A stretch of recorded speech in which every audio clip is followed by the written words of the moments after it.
Alright, we'll do another quick little update here.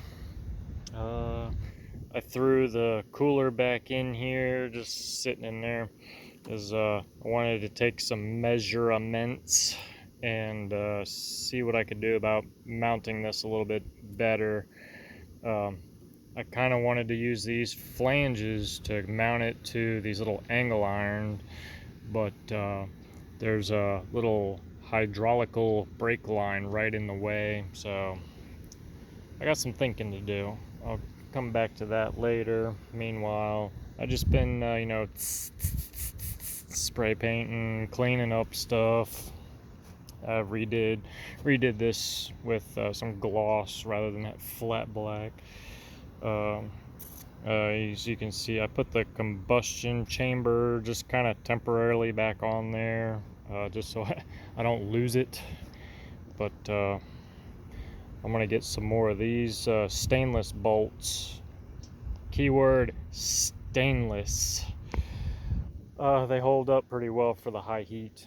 It was the three other bolts in this flange were just some typical grade 5 or grade 8 bolts. I've put the search out for a new V-band clamp. I think I found a website that sells them, like 46 bucks. Just trying to see if I could find something a little bit cheaper, but it is what it is. I did put air in the tires earlier today, but they don't hold. It's cool. I've been digging around eBay looking for just a set. I think I can get a whole set of 4 for about 200 bucks, and I think they come with new rims, whatever. As you can see, I took this little side panel off, cleaned that up. There was a fuel tank in there for the afterburner, which is right here. It was pretty nasty. I started spray painting it and it fell over into the nice grass, so yep, there's that. Gonna have to repaint that. Took the battery out. Good question. What is it? Is it a 24 volt or looks like a 12? But anywho,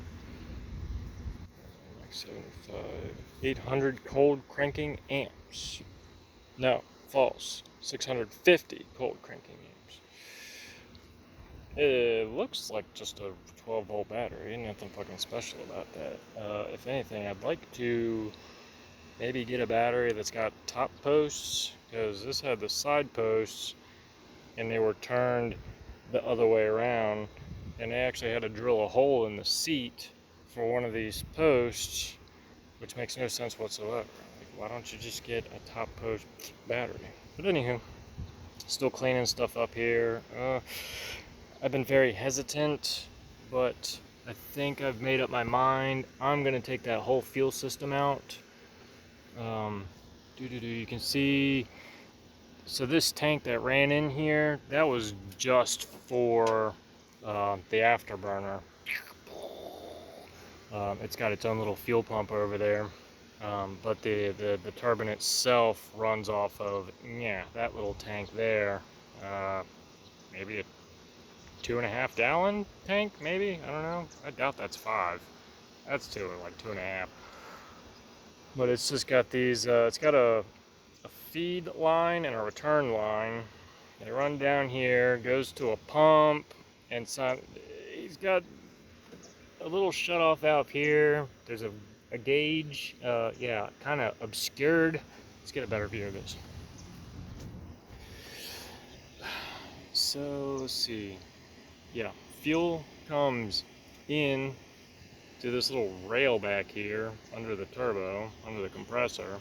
So he's got a shut-off valve there, and then there's a gauge, and there's this little cute dainty shut-off valve back here, you know, hard to get to. And I think what he was doing was using these shut-off valves as a means of kind of regulating the pressure, and he was using this little fuel gauge here, or pressure gauge rather. I don't like this. I don't like this at all.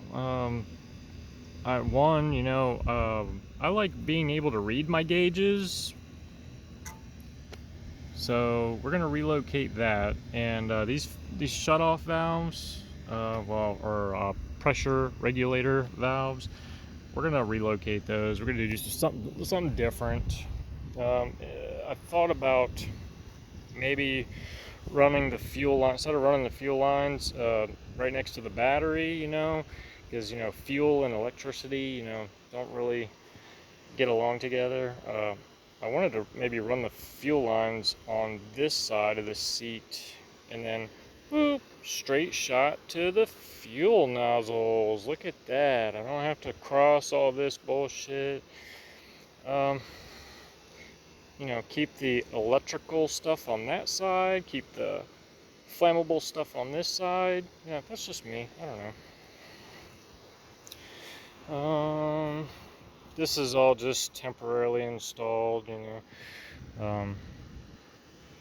so I wanted to kind of temporarily install this stuff to keep the weight of the turbo housing off the actual turbine itself.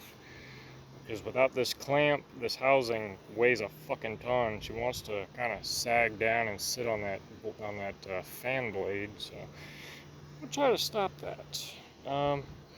Meanwhile, I'm gonna start going through some of this electromical bleep bloops. I took that little switchboard. Yeah, switchboard. I guess that's what switch panel. I guess that's a proper term for it. We'll clean this stuff up, get a little spidey webbies out of there, and then I'm gonna get an ohm meter out here and maybe check some sort of continuity, see what some of these things go to. Same with some bleep bloops up here.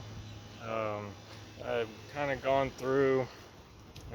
Started kind of identifying these relays, because that's another thing that I want to fix. Is they just got relays just kind of bloop hanging here, taped together. Oh, hey, Ford. But I started going through with a little Sharpie marker and kind of identifying what some of this shit is. Like, I know this one is the relay for the fuel pump for the afterburner, and there's another one down here. This one was a relay for the cooling fan for the oil cooler. So you see I kind of identified that one with a Sharpie. Thought I did this one. No, maybe? No, guess not. What the hell? Maybe it just, oh, you know what? I hit it with the brake clean. The brake clean took it right off. That's why. Stupid. And then I got a whole bunch of them up here. Don't know what the these go to. And then I got to identify these wires. These went to the igniter box, which I took off. It's sitting on my dining room table. I took it apart to see what kind of bleep bloops are inside there. A couple of little transformers and stuff in there, capacitors. I'm assuming it's a high intensity sparkulator starting system. So I'll make sure, run some tests on that, make sure that's up to snuff. And like I said, I want to order some diamond plate so I can get a kind of a floor back in here, because a lot of these components were mounted to the floor. Actually, all these components, the fuel filter housing and these two pumps, which we may or may not relocate. One's for the oil and one's for fuel. But yeah, so that's where we're at right now. Ow.